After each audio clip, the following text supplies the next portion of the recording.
Hello and welcome to Compelled to Act. Today we're going to look at an MSNBC clip.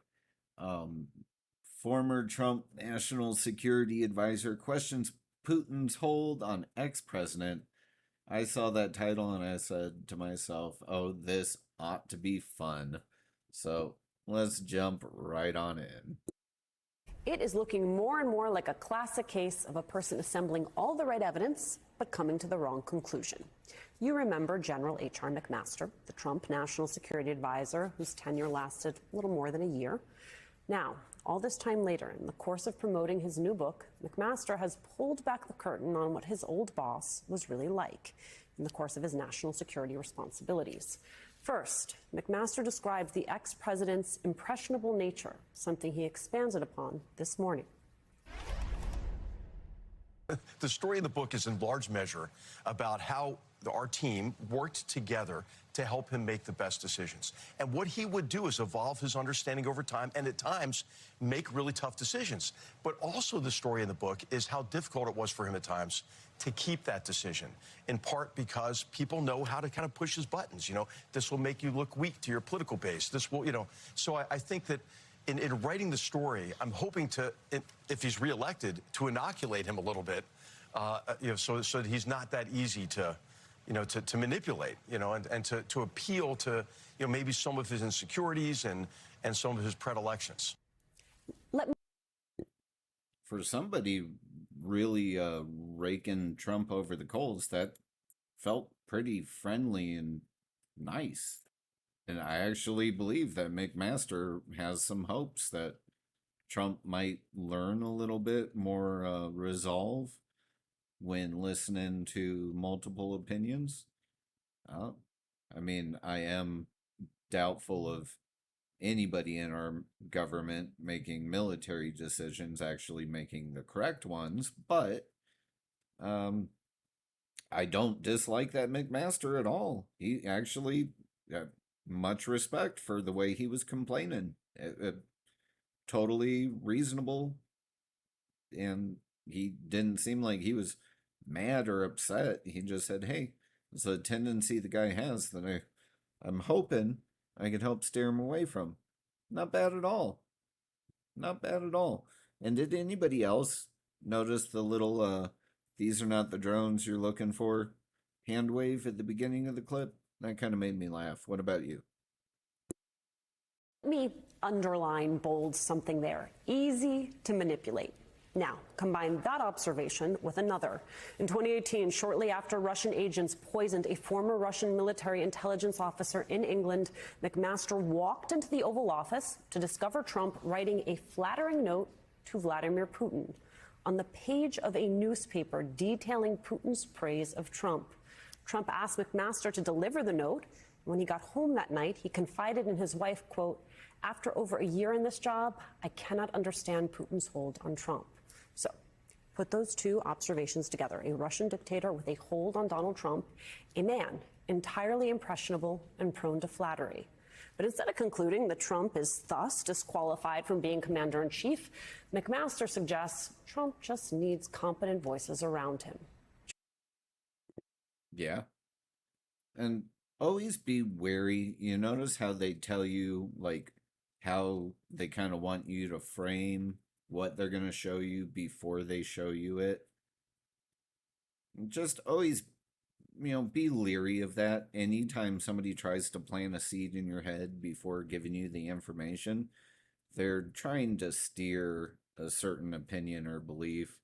So just, be cognizant of it. When you see it, you see it. And once you see it, you can't unsee it. Joining us now, member of the House Armed Services Committee, former Navy pilot, Congressman Mikey Sherrill of New Jersey. Matt Dowd is back with us. Congressman, first of all, your evaluation of H.R. McMaster's conclusion there. Well, I mean, first, that would presuppose Trump would have competent people around him in a second term, which I don't think anyone believes. I mean, look at his vice presidential pick. I think that's been a true failure to date. And then it also suggests that somehow having competent people around him helped him to get to good decisions. And I certainly did not see any sign of that while I served when he was in office. In fact, I remember going to the Situation Room to question the administration about the rumors we were hearing about Russian bounties being placed on soldiers' heads in Afghanistan. And the response we got was the reason there was no response from the president on that is he hadn't read his briefing materials. So I don't think the conclusion is correct. I certainly don't think the assessment of the problem even goes far enough. And the level. So I won't go too far back in time, but do you think this woman believes that Bush Jr. had competent people around him, or Obama, or even Bill Clinton when they were messing things up? That's the thing with what these people consider competent government is not the government we need. Not at all. Not at all. Not even a little bit. A letter to Putin on the newspaper. What do you make of that? I think we have seen again and again and again that Trump idolizes dictators and autocrats and strongmen. It's not just Putin. I think he spoke admiringly of President for Life Xi of China, has made some nods towards the dictator of North Korea. These are the type of people he admires. I've never seen a president of the United States speak so disparagingly about the United States and our values, and so admiringly of our adversaries across the world. Of course, Congressman. A little honesty goes a long way. If you think America is the shining perfect example of how every country should act, the moment another country starts acting like America, you're going to have a problem with it. I promise you that. Because we'd have military bases from foreign lands in our states, and we don't. Or we got like some weird stuff going on, but technically we're not supposed to have anything, and if our borders were good, we probably wouldn't. But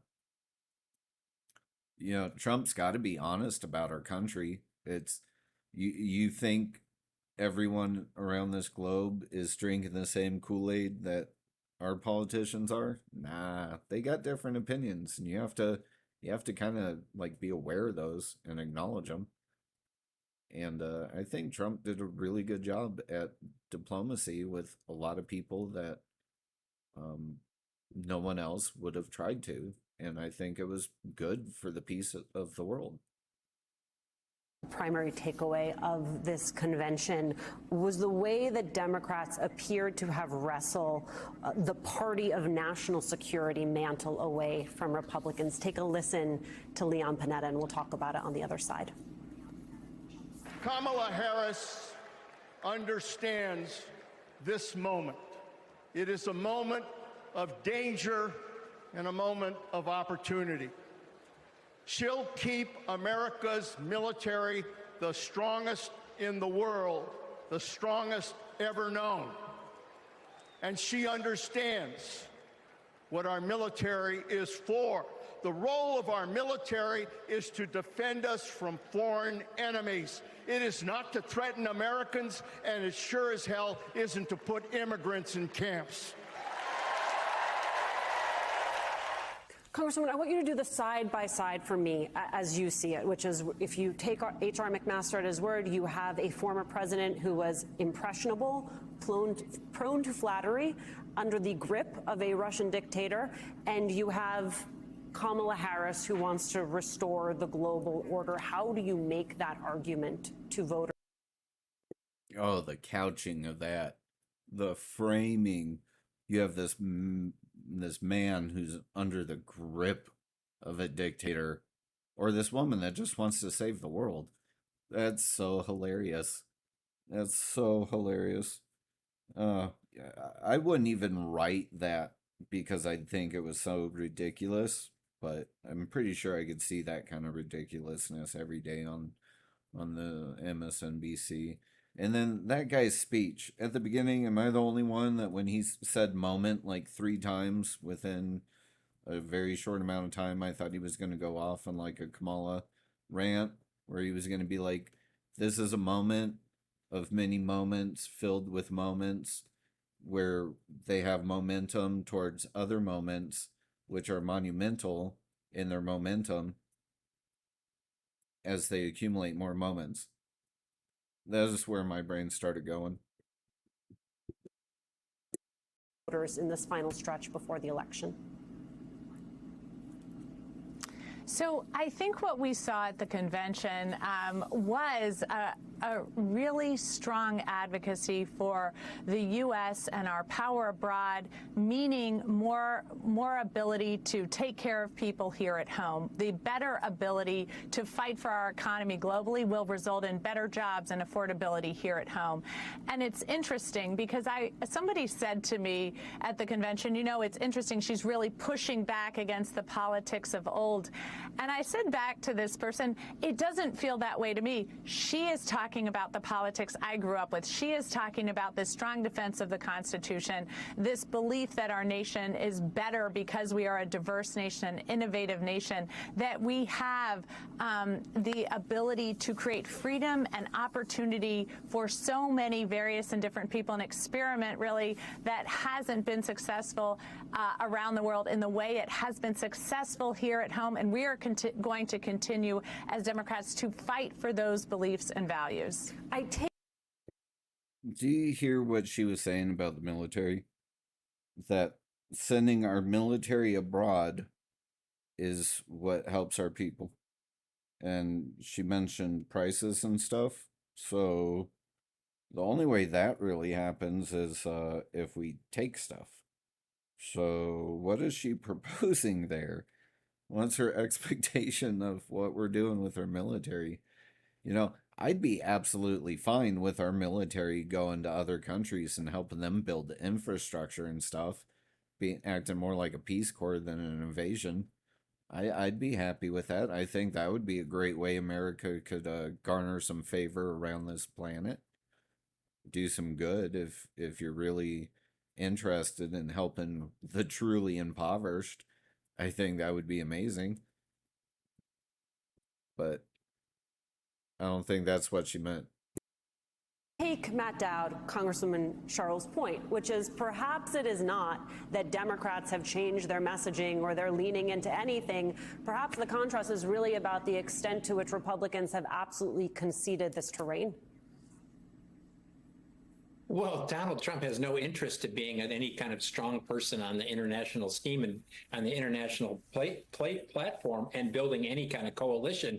As I listened to you talk to the Congresswoman about this, I was thinking to myself, what is this like for, I mean, I was trying to think of an analogy. And you know what it's like? It's like if you came home and it's Valentine's Day the next day and your son or daughter who's in the second grade is filling out Valentine's, and only person people are giving Valentine's to are the bullies on the playground. And you're like, what are you doing? And why aren't you giving it to X, Y, and Z, all who are good people and contribute and do all this and help the class and all this? Why are you only giving them to the bullies on the playground? And it's because people fear them. And that's what Donald Trump, only thing Donald Trump respects is some kind of level of autocracy where people fear you.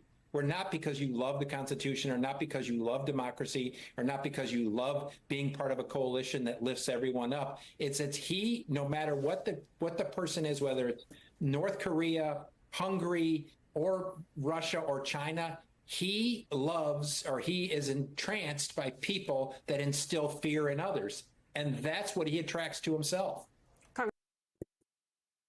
Do any of you know why he listed Hungary among those other countries? I do. And it's not because Hungary's like this horrible place. It's because Hungary is autonomous. They're not following the rest of the West off the cliff of cultural decay. So they're bad guys now. They're right there with Russia. This guy is ridiculous. He's silly. I want to go back to what the host was saying before this, though, that the Democrats are taking ground that the Republicans have conceded. what? I'm pretty sure if I look around on MSNBC, I can find another video pretty quickly complaining about how the current front runner candidate for the Republican side is surrounding himself with Democrats. Right? You got Tulsi just supported him. She was a Democrat. You got RFK Jr. He's a Democrat. Elon Musk would have been a Democrat. And that goes back too with the a good crew around him. I see the potential for the most amazing cabinet I've ever seen in American politics. Imagine Tucker Carlson as the press secretary. RFK Jr. is the head of the CIA. Talk about poetic justice. That'd be amazing. You could have Elon Musk with an efficiency board. You could have Ramaswamy with just about anything, but let's say foreign relations. You'd have Tulsi Gabbard in there. You could have Carrie Lake. And I'm sure there's a whole bunch of others that I'm missing, but man, the potential is there. We could have an amazing administration if we get really lucky. Congresswoman, I am the mother of a second grader, so that analogy really lands with me. But I also want to talk about sort of the future. Should there be a second Trump term, specifically the people who he might elevate to key positions? The Atlantic just this morning, they got a new piece on Kash Patel, a presence, as you know, late in Trump's first term, who stands to play a major role in a second term. Quote, Patel appeared singularly focused on pleasing Trump. Even in an administration full of loyalists, Patel was exceptional in his devotion. This was what seemed to disturb many of his colleagues the most. Patel was dangerous, several of them told me, not because of a certain plan he would be poised to carry out if given control of the CIA or FBI, but because he appeared to have no plan at all. His priorities today, always subject to a mercurial president's wishes tomorrow. Patel disputes this characterization. What wouldn't a person like that do if asked? How dangerous, Congresswoman? They just said Patel could tell the future. What he believed today is what a mercurial president would tell him tomorrow. Interesting. Did you guys notice that? Like, kind of ruins your whole argument, I guess, when you start involving time travel. But basically, you see what they did. They painted he's loyal. He's loyal, so we're going to turn that into the most disgusting thing imaginable, even though we're all super loyal to where our paycheck comes from. Yeah, it's hilarious. Is that as described for someone like that to be in charge of agencies like the CIA, like the FBI? Well, to torture this metaphor as a mom myself a little further, it's not just as if Trump's giving Valentines to bullies on the playground. It's as if he's the principal of the school and directing this behavior across the board. And so to have people like Patel in the administration who know that the way to success in this type of administration is simply to agree to whatever idea that the president has, the crazier, the more extreme, the more, quite frankly, anti-democracy in American, the better, to at every turn meet the president where he's at and suggest that whatever he's doing is brilliant, when we know again and again and again Trump has been somebody who has tried to tear down our values, has tried to really stand and stay in office despite a Democratic election. And the Republicans have never held him accountable for January 6th, nor have they held themselves accountable. So, yes, I think that would be an incredibly dangerous administration to see in office ever again. And that is the end of the clip. That really ends abruptly. Man, I disagree with her so much at the end there. So I think her problem with somebody following the president is that's not normal. You're supposed to do what the deep state told you. The president is supposed to also So the president's really not relevant. He's just, the front man. He's the face of the operation. But you're supposed to follow the deep state. And she don't like it if that's not your directive, would be my guess. But yeah, I thought it'd be fun to look at an MSNBC clip. It's surely ridiculous. Anyways, as always, thank you so much for spending some time with me. I hope you enjoyed the video. If you have something you want to see me throw my opinion at, let me know down in the comments. And if it seems something I can look at, I will. And as always, hope you had a good time, and I hope you guys have a great day.